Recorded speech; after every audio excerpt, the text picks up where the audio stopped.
एक तो ये कि सीबीएसई का रिजल्ट कब आएगा, जो भी एक्सपेक्टेड डेट है वो, और दूसरा कि तब तक आप लोगों को क्या करना चाहिए। तो चलिए इस चीज को हम लोग स्टार्ट करते हैं आज।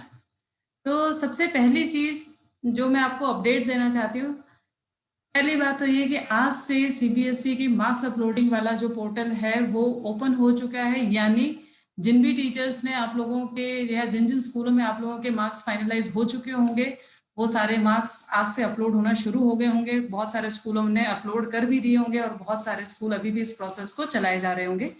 दूसरी चीज ये कि आप लोगों को शायद पता भी होगा कि जो मार्क्स अपलोडिंग की जो डेट थी वो अब बढ़ चुकी है।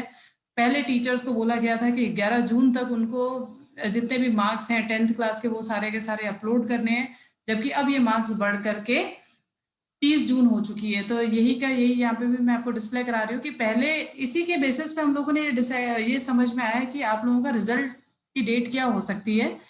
तो पहले जो आप लोगों की डेट थी, अगर हम लोग कैलकुलेट करें, पहले सीबीएसई ने बोला था कि 11 जून को आप लोगों टीचर्स को मार्क्स अपलोड करने हैं, और उसके बेसिस पे सीबीएसई ने ये बोला था कि 20 जून को आपका रिजल्ट डिक्लेयर हो जाएगा, यानी 9 दिन का गैप दे रखा था।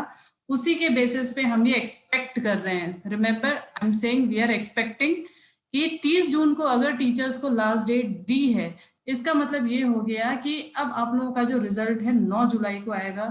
स्टूडेंट्स, वैसे देखा जाए ये बहुत ज़्यादा लेट हो जाएगा एज सच। और सबसे बड़ी प्रॉब्लम है अब आप लोगों को क्या करना चाहिए। बिकॉज पहले मैं ये सोच रही थी कि ठीक है जल्दी आप लोगों का रिजल्ट आ जाएगा तो ठीक है, आप लोग फिर धीरे धीरे, क्योंकि हमें वापस पढ़ाई के मोड में आने में टाइम लगता है। तो इसीलिए मेरा सिर्फ आप लोगों को सजेशन है इस चीज को लेकर के कि क्योंकि आप लोगों के रिजल्ट आने में बहुत ज्यादा टाइम लगेगा, लेकिन जब आप 11th क्लास में जाएंगे और जब आपका फर्दर एग्जाम आना होगा वहां पे कोई डिले नहीं होगा, तो आप लोगों की एकदम ऐसे कंडीशन हो जाएगी कि अभी आप एकदम लथार्जी वाले मोड पे हैं, अभी आप लोग बिल्कुल कुछ भी नहीं कर रहे, कोई पढ़ाई नहीं कर रहे। और लेकिन फिर जैसे ही आप लोगों के स्कूल में ऑनलाइन क्लासेस स्टार्ट होंगी, एकदम से फटाफट फटाफट सारी चीजें कंप्लीट होगी। मतलब एकदम से आप लोग इतना ओवरलोडेड हो जाएंगे जिसकी हद नहीं है।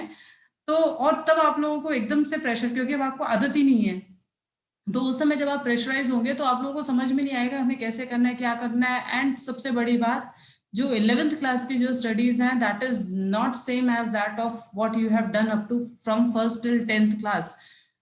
ये एकदम ही अलग कंसेप्ट हैं, अलग ही आप लोगों को सब्जेक्ट्स लगेंगे। मतलब ठीक है, अगर आप हिंदी इंग्लिश को अगर थोड़ा साइड कर दें तो उसके बाद के जितने भी सब्जेक्ट्स हैं आपको अलग ही लगेगा। आपको एकदम ऐसा लगेगा कि ये क्या हुए जा रहा है, पता ही नहीं चल रहा। मतलब 11th and plus 11th is the base for your 12th class. यानी जो आप 11th में पढ़ेंगे उसी का एडवांस वर्जन जो है वो आप लोग 10th क्लास में पढ़े 12th क्लास में पढ़ेंगे। तो मैं सिर्फ आप लोगों को ये जो वीडियो बनाने का जो मेन रीजन था, सिर्फ ये समझाना था आप लोगों को कि आप लोग अगर 11th को लेट स्टार्ट करते हैं तो उस पर्टिकुलर केस में आप लोगों का बेस जो होगा वो उतना सॉलिड नहीं हो पाएगा जितना सॉलिड आज सच आप लोगों का बेस होना चाहिए था।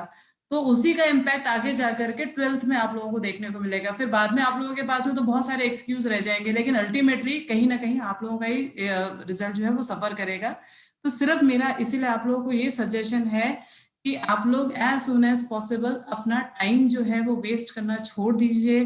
कहीं ना कहीं देखा जाए तो आप लोग बहुत ज्यादा वरीज में बैठे हुए हैं कि हमारा रिजल्ट क्या आएगा, कैसे होगा, मतलब हमें वापस पेपर देना है नहीं देना, कौन से सब्जेक्ट्स लेने हैं, क्या करना है क्या नहीं। आप इतना मत सोचिए, एज सुन एज पॉसिबल आप ये चीजें डिसाइड करिए। कुछ तो चीजें आप लोगों ने कंफर्म कर ली होंगी, है ना। कि कई चीजें, जैसे फॉर एग्जांपल एक इंग्लिश ही अगर मैं ले लेती हूँ, 99.9% मैक्सिमम स्टूडेंट्स उसको एज अ लैंग्वेज यूज में ले रहे होते हैं। तो आप उनकी स्टडीज करना शुरू कर दीजिए। हो सकता है आप लोगों को स्कूलों में एडमिशन नहीं मिले हो सकता है आप लोगों की क्लासेस शुरू नहीं हुई हो, कोई प्रॉब्लम नहीं है। आप यूट्यूब पे हैं तो आप लोगों को पता है यूट्यूब पे there are lots and lots of online classes going on. तो आप उनमें से किसी भी ऑनलाइन क्लासेस को आप एनरोल कर लीजिए ताकि आप लोगों का टाइम वेस्ट नहीं हो। I am not talking only about my subject, right. मैंने अभी अपने सब्जेक्ट को तो आपको डिस्प्ले ही नहीं करा। मैं ये चाह रही हूँ कि आप लोगों का टाइम वेस्ट नहीं हो। आपके जो सब्जेक्ट्स आपको लग रहा है कि हाँ हमें करने चाहिए वो सब्जेक्ट्स आप करिए, ताकि आप लोग जब 11th क्लास में जब आप स्कूल में जाए आपको समझ में आए, है ना। नहीं तो एकदम से सारी चीजें आपको लगेगा सब सर सर के ऊपर से जा रहा है। तो आप प्लीज वो चीज मत करिए। और अगर आप लोगों को ऑनलाइन क्लासेस करनी है for computer science and informatics practices, उसके लिए आप मेरा चैनल सब्सक्राइब कर सकते हैं।